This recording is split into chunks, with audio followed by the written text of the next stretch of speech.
Hai, nama aku Haris. So, hari ni aku nak share dengan korang macam mana tutorial untuk buat resume dengan hanya menggunakan Microsoft Word.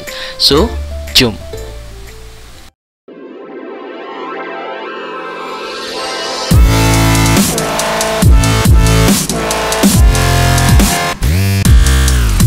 Okay, hai, Assalamualaikum. So, kita akan mulakan tutorial macam mana nak edit resume dengan menggunakan Microsoft Word.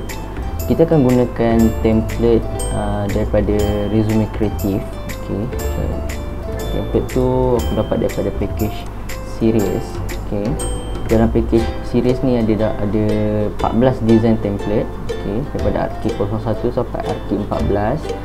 And korang boleh pilih. Untuk hari ni aku akan buat tutorial RK02. So design dia macam mana, kita tengok. Alright, ini adalah design untuk RK02. Okay, design RK02 ni ramai orang guna. So untuk design ni memang kita suggestkan dekat ramai customer sebab design ni memang sesuai untuk apply dalam pelbagai bidang lah. Dalam pelbagai bidang kerja boleh apply gunakan template RK02. So first kita akan mulakan dekat bahagian sini dulu. Okay, dekat bahagian sini akan ada perlu letak gambar. So cara nak letak gambar, first kita double click and then akan keluar macam sauh ni kan. And then korang pergi dekat shape fill, korang tekan picture and then korang masukkan gambar yang sesuai untuk korang letak dalam resume. Ok, contohnya aku ambil gambar yang ni lah. Alright, so kalau nak adjust boleh adjust. So boleh adjust macam ni. And kalau tak nak bagi dia macam telah gerak-gerak macam kecil-kecil kan, so korang boleh tekan shift and then adjust size dia supaya dia tak mengecut macam tu. So ini just nice. So next kita akan letak nama. So nama kat sini korang boleh letak nama ringkas je, tak perlu nama panjang pun. Contoh macam aku akan berbuah Haris.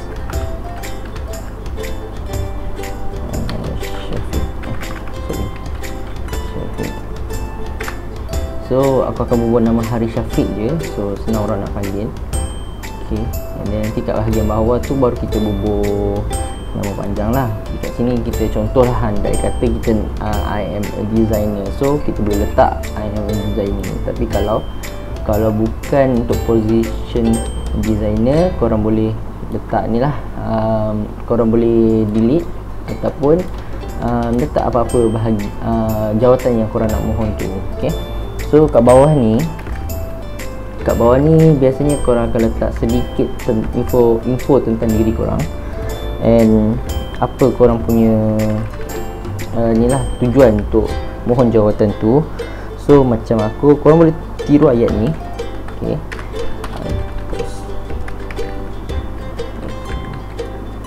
excellent.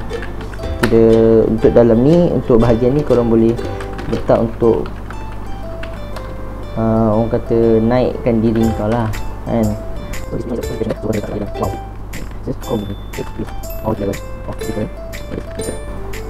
Alright, so kat sini ayat dia simple je.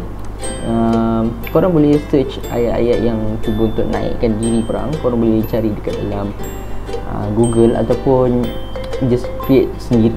Okay, so kalau macam ni nampak macam tak berapa nice kan, so korang boleh adjust sebenarnya.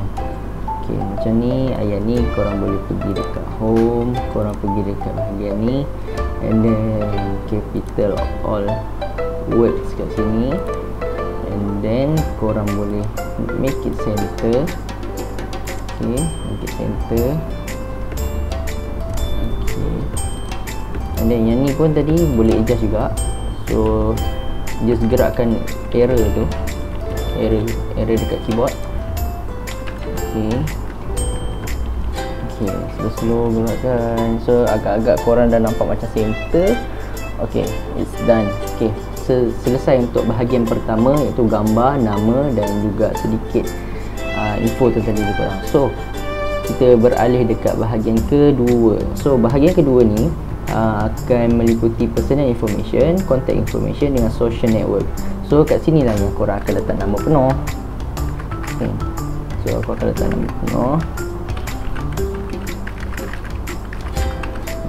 Muhammad.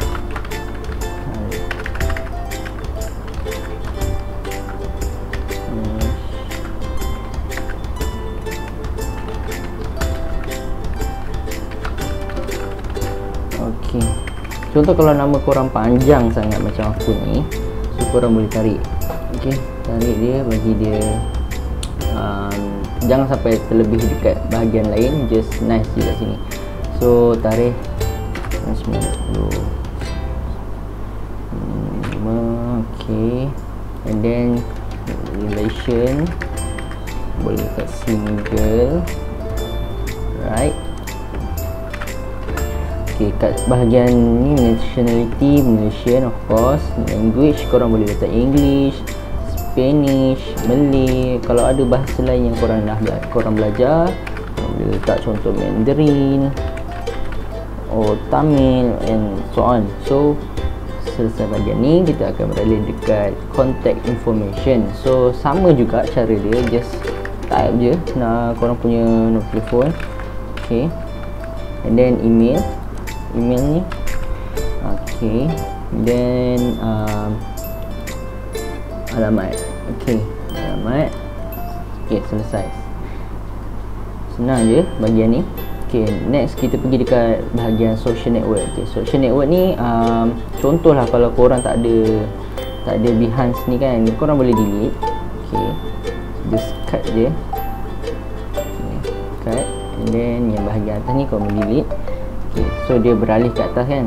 So yang ni ikon ni korang boleh dapatkan dekat satu icon pack yang ni lah, Resume Creative dia sediakan juga. So yang ni korang boleh just naik ke atas sikit. Alright, so done, cukup untuk bahagian ni. Kita masuk dekat bahagian yang panjang sikit ni. Okay, so untuk career objective. Okay, untuk career objective ni korang boleh letak korang punya apa tujuan ataupun korang punya ni lah objektif untuk mohon jawatan ni, kan? Korang boleh letak apa-apa ayat sekalipun yang korang nak, korang boleh sesuaikan dengan bidang kerja yang korang nak mohon tu. So kat sini korang boleh adjust sendiri, buat ayat sendiri.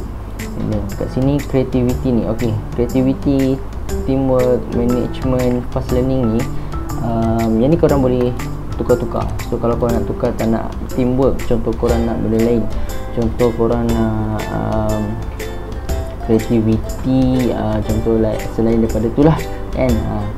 Contoh memang kalau nak delete fast learning ni tak nak kan, okay, boleh delete. So okay, macam mana pula nak adjust dia punya level ni? Okay, cara nak adjust level ni, tekan double click dekat sini, dekat warna kuning ni, and then tekan naik atas ni untuk gerakkan dia ke kanan. Okay, tekan bawah untuk gerakkan dia ke kiri. So kalau ke atas makin tinggilah korang punya skill tu, ataupun korang punya skill, inilah skill. Okay, tekan naik atas untuk naikkan. Okay, tekan bawah untuk turunkan. Sama je dengan lain. Alright, so done. So working experience. Okay, working experience ni sekurang-kurangnya untuk resume jangan letak terlalu banyak. So letak at least 2 yang ada kaitan dengan job scope yang korang nak minta, ataupun 2 pekerjaan yang sebelum ni, yang paling baru, yang mana yang paling latest lah. So kalau kau boleh letaklah yang atas ni, contoh letak yang paling baru, letak 2015, dan yang bawah ni baru letak 2010. So kat sini kau boleh letak nama company. So boleh letak nama company apa-apa, contoh resume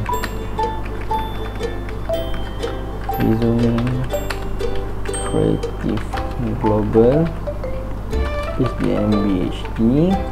Okey, kat sini pun sama. Okey, yang bawah ni apa yang perlu korang letak? Okey, bawah ni korang boleh letak korang punya job scope waktu korang kerja, kan? Apa yang korang buat waktu kerja tu. Contoh sebagai operator, korang ditugaskan untuk dalam bahagian pengeluaran, kan?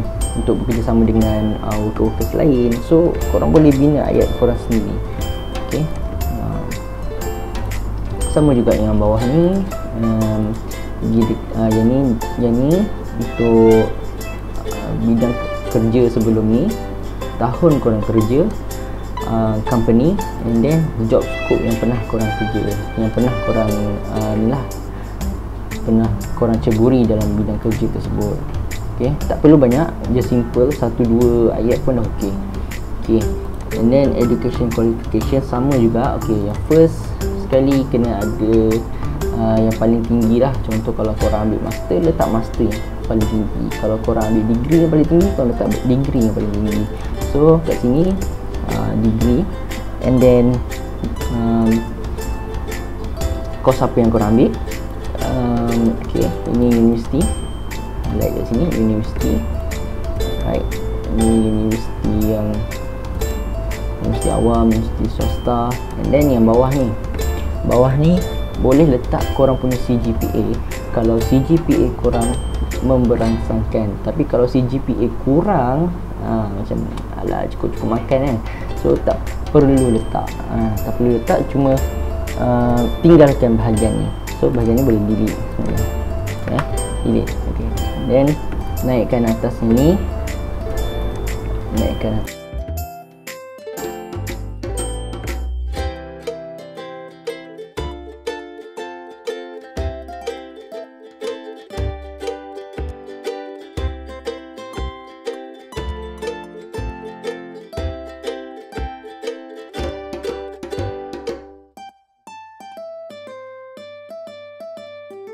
And then mana pun sama. Alright. Okay, macam mana nak adjust level ni lagi? Cara yang sama, tekan double click, and then cara yang sama dengan atas tadi, naikkan untuk ke kanan, turunkan untuk ke kiri. So korang boleh adjust kat sini lah. So yang atas ni just nak besarkan kecil kan, so tak payah ubah. So adjust yang bawah je. Alright. So kalau korang ada technical skill, contoh mahir dalam gunakan Microsoft, okay, kita tekanlah kat sini Microsoft Word kan, Microsoft Word. Okay, ni jangan semua besar. Okay, tukar right, Microsoft Word. Okay, dan contoh kalau mahir dalam Microsoft Excel, boleh tukar kat sini. Kalau mana yang tak mahir tu tak digalakkan untuk letak dalam resume. So letak yang mahir. So orang takkan tanya lah, kenapa yang ni tak pandai. So kita tak boleh nak timbulkan banyak question daripada temuduga. So penemuduga. So better kita avoid daripada orang tanya yang soalan cipu mas macam tu. So kita elakkan. Selagi boleh elakkan, kita elakkan. Okay, so kenapa kat sini untuk satu page ni sebenarnya tak cukup, ada satu lagi. Korang boleh letak reference. So letak reference dekat atas ni. Okay, korang boleh alihkan. Sebab apa? Untuk resume kreatif dia sediakan 2 pages maksimum. Sebab apa? Sebab apa 2 page? Sebab mungkin ada orang yang ada banyak pengalaman dalam bidang kerja, so diorang nak letak selebihnya tu untuk satu muka surat tak cukup. So better ada 2 muka surat. So kat sini korang boleh letak siapa nama reference korang. Reference ni sebaiknya contoh macam cikgu sekolah sebelum ni, ataupun lecturer, ataupun supervisor untuk FYP korang. Contohlah korang bubuh nama Amir Ahmad. Okay, and then dia punya email, and then dia punya jawatan lah dekat bawah ni. Alright, so dan untuk satu page ni. Okay, dan so kat sinilah, inilah kita punya resume untuk satu page sahaja. Okay, kita dah muatkan gambar, nama, personal information, contact information, social network, career objective, okay, kat sini korang punya skill, soft skill, hard skill, semua kat sini. And then working experience, korang boleh state korang punya apa tugasan korang waktu kerja sebelum ni. And then educational qualification, okay, boleh letak 2 yang paling tinggi. And then technical skill, okay, kat sini korang boleh tambah, korang boleh kurangkan mana skill-skill yang korang pernah belajar ataupun mahir sebelum ni. Dan last sekali adalah reference. So kita tak akan guna page yang satu lagi ni, sebab page yang satu lagi ni kalau korang ada banyak pengalaman kerja dan extra co-curriculum, boleh letak dalam ni. So korang boleh gunalah, sebenarnya boleh je guna untuk 2 page ni, tapi better kita letak 1 page. So senang, nanti HR nak tengok, dia just tengok sekali bagi sub dah siap. So dia akan tengok lah first impression, resume mana yang cantik, so dia akan letak tepi dulu. Ok, done. So macam mana pula korang nak save selepas siap macam ni? Okay, kita ada 2 cara untuk save. Satu nak save cara gambar, satu lagi cara PDF. So sebaik-baiknya korang save dengan cara PDF. Okay, cara nak save untuk PDF, tekan file ni, korang tekan kat sini save as Adobe PDF. Okay, akan keluar macam ni. Just continue. Okay, aku akan save kat desktop. Okay, so korang letaklah resume RK02. Alright, so kalau korang save terus, dia akan save dua page. So pergi dekat option, okay, letak current page sahaja. Okay, kat sini maknanya dia akan save dekat satu page yang pertama tu sahaja. So tekan OK. Right, so dia save. Right, and then tekan save. So kita akan tunggu, kita akan tengok hasil dia selepas ni. Inilah korang punya resume. Okay, kita akan scan. Okay, inilah dia resume yang tadi kita buat. So kalau save dalam PDF, dia punya kualiti gambar tak akan pecah. So bila korang hantar dekat WhatsApp pun still ok kan, tak pecah, tak kira macam tak adalah nampak pixel ke apa kan. So just nice. Ok, ni untuk satu page dia. Okay, untuk RK02 ni memang ramai yang guna, and ramai yang guna untuk pelbagai jenis bidang kerja. So why not korang cuba. Ok, sekian saja untuk hari ni. Kita akan continue untuk next design pula selepas ni. Bye.